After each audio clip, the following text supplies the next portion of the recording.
Margot Martin, a 30-year-old assistant who's been with him for a good number of years, who's doing all these, videos that basically deflect away from the essential or the essence of his strategy that we just spoke about how he become more domineering in the Western Hemisphere, in the Americas, against Europe, and so on and so forth.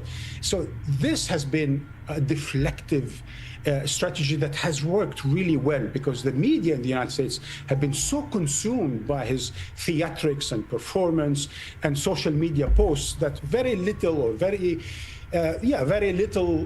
attention has been paid to the substance of the policies. And back again to the second reason why this is really disturbing is because it does marginalize and demonize mainstream media. And here I really talk about mainstream media, American mainstream media, in a positive light, because in the United States, there are three ways to guarantee a government by the people, which is one, the Supreme Court, second, Congress, or I should say first Congress, second, the Supreme Court, and third, independent media. With Congress and the Supreme Court basically in Trump's pocket, it's only left for the American media to be able to question power, right? Put to power. And that has been undermined by Trump's total demonizing and marginalizing of the media. Marwan, always good to talk to you. Thank you so much for joining us. We'll have, of course, extensive coverage of President Donald Trump's 1 year in office, the first year of his second term, here on Al Jazeera at 15:30 GMT with special coverage out of the US. That's it for this News Hour. From me, Fuli Batibo, and the whole News Hour team, thank you for watching. Tom McRae is with you next with more of the day's top stories. Stay with us.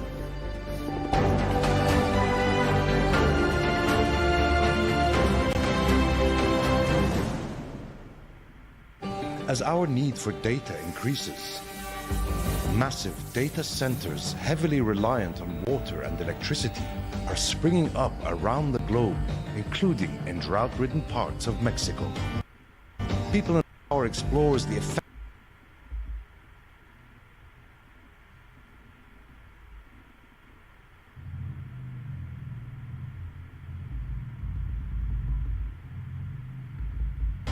People in Power explores the effects of these highly secure, opaque facilities on local communities and the environmental costs of our growing thirst for data.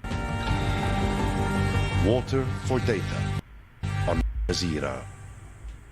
Chinese students around the world are facing targeted cyber attacks. Scammers are forcing them to fake their own kidnappings for ransom.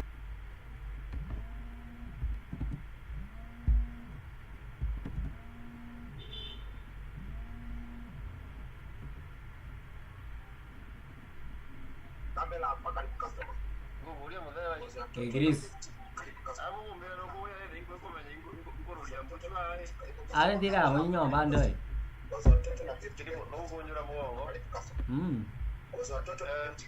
Cái gì ăn bò đó. Cái gì ăn bò đó. Funny story. Owie! What was that? The Earthlings are playing football again, and one of them drank a Red Bull. Well, Red Bull gives you wings.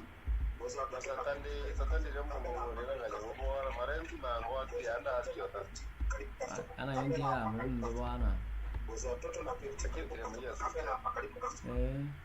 Cái tiêu nó vì là tù rồi này.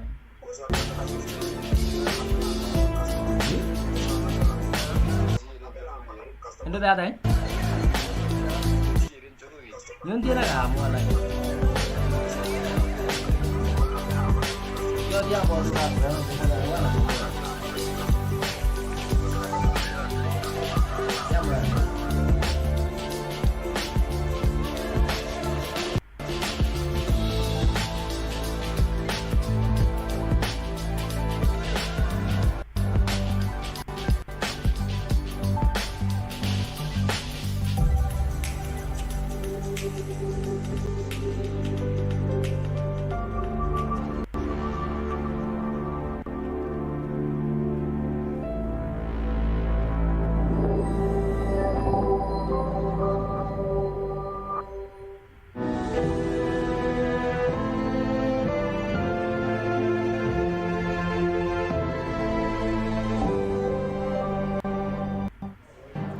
A battle to control Syria's prisons. The army and Kurdish fighters clash in the northeast, despite a ceasefire agreement.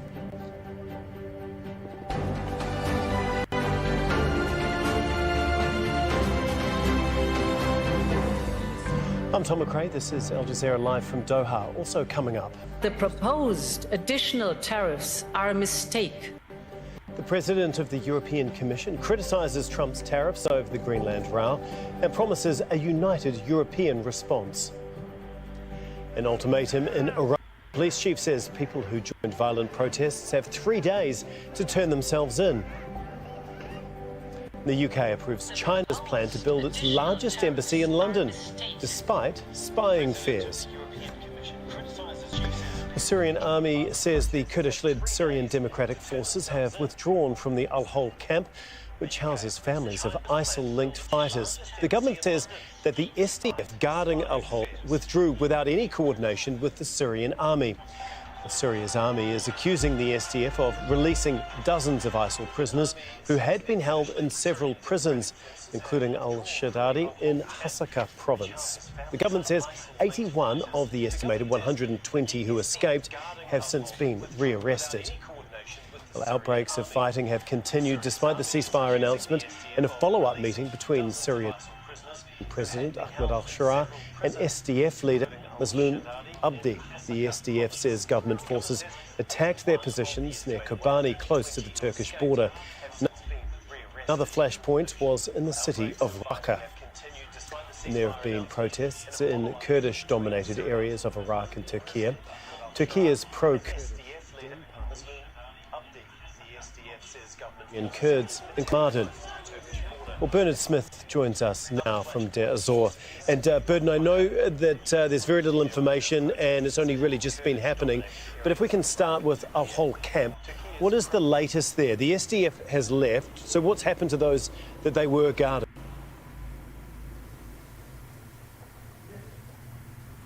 Well, it's a bit unclear at the moment, Tom, to be honest. If the SDF has left them unguarded, then they've left a prison that at the last count was home to some 44,000 people. We think 15,000 Syrians, 3,500 Iraqis, and significantly about 6,200 families of those linked to suspected ISIL fighters. It's notoriously a very squalid place, notoriously, certainly from the perspective of lots of European governments and non-regional governments who either been refusing to take family members out of there or refusing to take people from there who've been signatories. Excuse me while those police go by.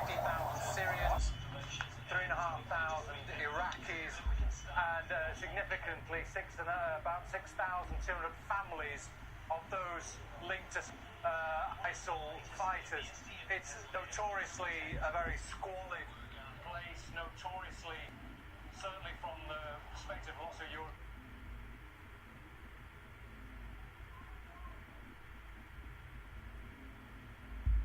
In and around where you are, I mean, there was a lot of optimism when the ceasefire was announced a few days ago. That seems to be dissolving by the hour. Can you just bring us up to speed with the latest on the situation on the ground there?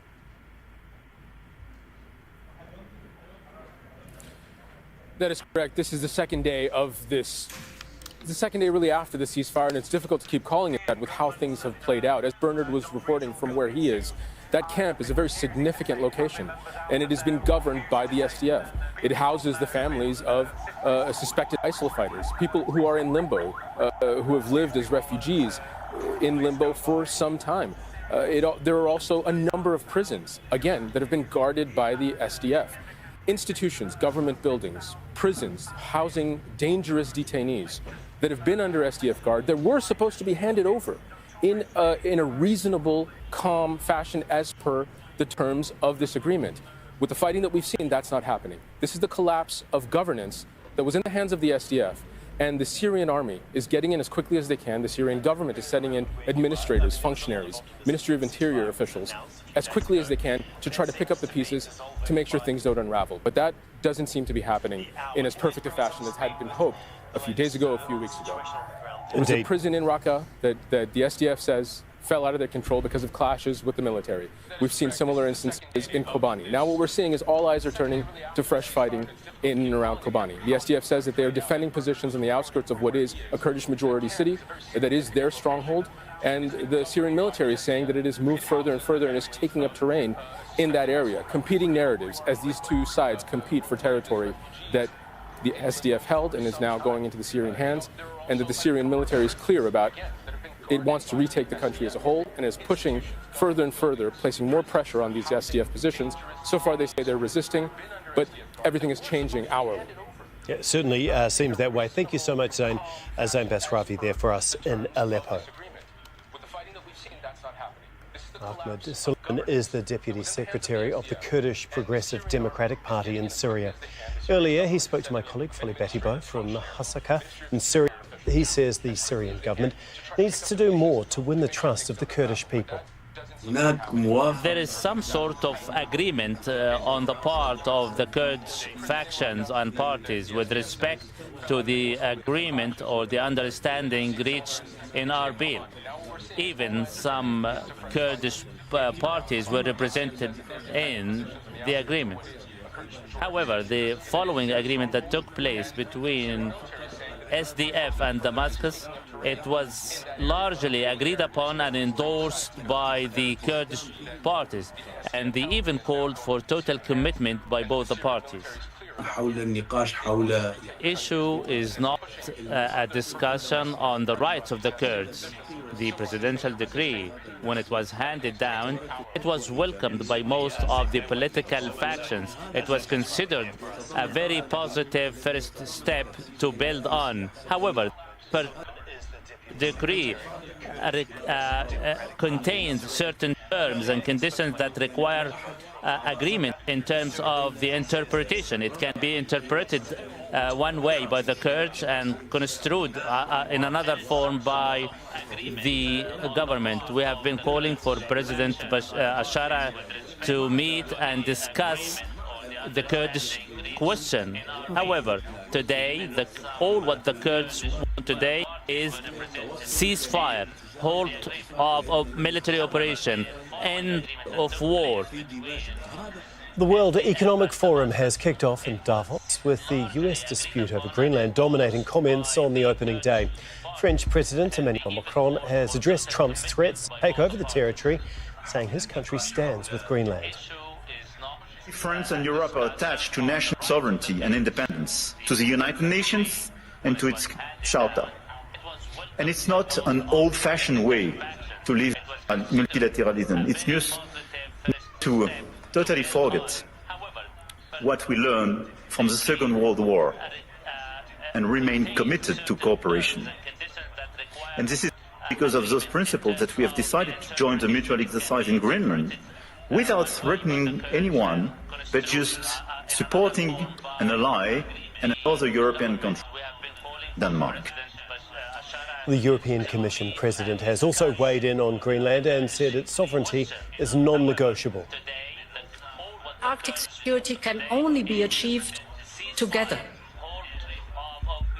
And this is why the proposed additional tariffs are a mistake, especially between long-standing allies. So our response will be unflinching, united, and proportional. But beyond this, we have to be strategic about how we approach this issue. And this is why we are working on a package to support Arctic security. First principle, full solidarity with Greenland and the Kingdom of Denmark.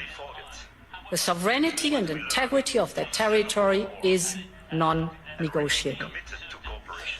Iran's police chief has said that some young people were deceived into joining protests that turned violent in the country.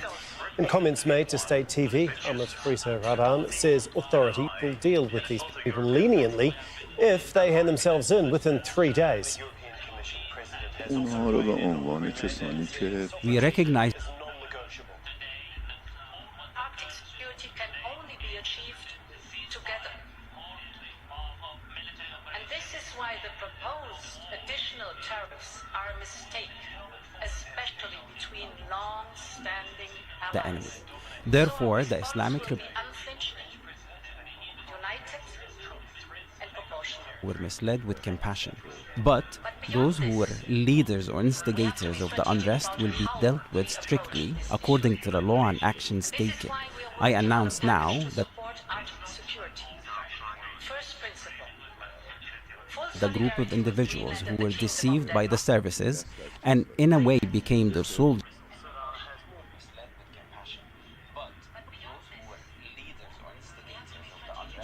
still have time to surrender. If they surrender, there will be significant leniency in their punishment. They have a maximum of 3 days to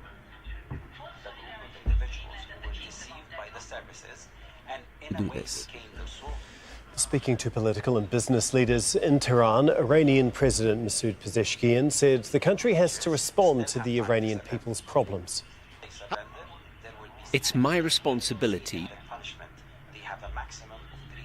to be of service to people, whoever they are. It doesn't make a difference what they look like, how they dress, what they think, what language they...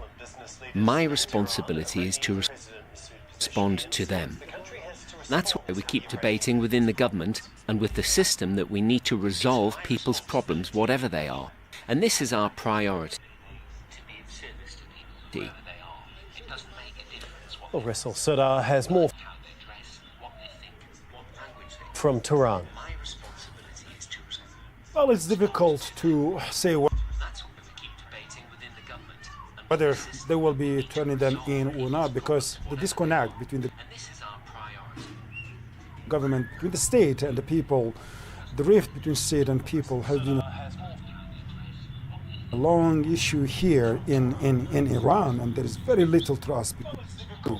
So far, there has been more than 3,000 people arrested, and these are the numbers that have been given by the officials 3 days ago. And since the crackdowns of the police are still ongoing, so it's difficult to know how many people so far have been arrested. But on daily basis, the operations, the police operations are ongoing across Iran. And now that the country's police chief, Ahmed Reza, saying that those who have been deceived by social media and other means and been committing crimes have 3 days to come and submit themselves to the police stations, the security officers, or the judicial institutions, and saying that if they do so, this is regarded as a good manner that could help them in their case when it comes to the judicial process. The United Nations has condemned Israel for demolishing buildings that belong to the UN Palestinian Refugee Agency in occupied East Jerusalem. Israeli forces surrounded the compound as bulldozers razed several large buildings where dozens of UN staff once worked. Israel seized the site last year and forced UN operations there to cease. Israel's parliament passed a law in October 2024 banning the agency from operating in the country. It also prohibited Israeli officials from having contact with the agency. In the city of Hebron, Israeli soldiers have stormed homes and businesses, detained 4 Palestinians.